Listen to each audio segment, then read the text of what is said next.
تازه او نوې خبر راشد خان د افغانانو زړونه وګټل خو څنګه ولې ویډیو را سره تر پایه وګورئ په خپله به پوه شي ګرانو زړه ته رانږدې مینوالو یو ځلې بیا مو په سلامونو هرکلی کوو د درې ورځنیو لوبو د پیل وړاندې د افغانستان کرکټ ملي لوبډلې مشر راشد خان د خبري کنفرانس پر مهال ویل سره د دې چې دوی افغاني زور لري چې ستر شاټونه ووهي خو د ویسټ انډیز خلاف په لوبه کې به له هوښیارۍ او چالاکۍ کار واخلي او په غټو شاټونو پسې به نه ځي د نوموړي څخه د خبري کنفرانس پر مهال پوښتنه وشوه چې میدان بونډرۍ خو اوږدې دي او ویسټ انډیزۍ لوبغاړې پرې ستر شاټونه وهلی شي او ستاسو لپاره به ستونزمنې نه وي نوموړي په ځواب کې ویل چې موږ په ساس کې غټ نه یو خو غټې شپږیزې وهلی شو موږ افغاني زور لرو او دا بونډرۍ به موږ ته تر پامه کوچنی هم راشي نوموړي ټینګار وکړ د دې په ځای چې د ویسټ انډیزۍ لوبغاړه د لوبې په اړه پام وکړي چې څنګه لوبې کوي دوی به په خپلو لوبو زیات پام وکړي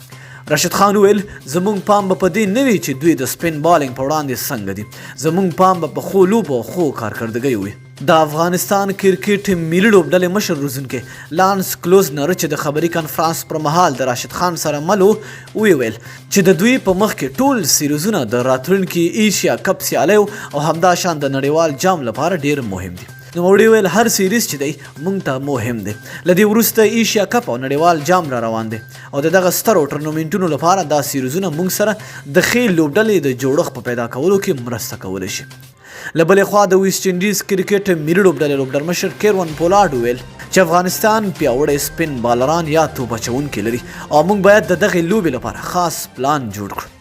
نوموړي ویل راشد ورلډ کلاس بالر دی موږ او همداشان ټولې نړۍ لیدلی دی ورسره په څنګ کې مجیب او محمد نبي ساخیل په خپله ډېر ښه توپ اچوونکي دي پولاډ زیاته کړه د یوې لوبډلې په توګه موږ باید د 500 اورونو لپاره د توپ وهنې او د توپ اچونې لپاره یو پلان جوړ کړو نوموړي ویل زموږ هر یو لوبغاړی ښه لوبغاړی دی څه چې ورته وړاندې کړو همغه شان ښودنه دې وکړي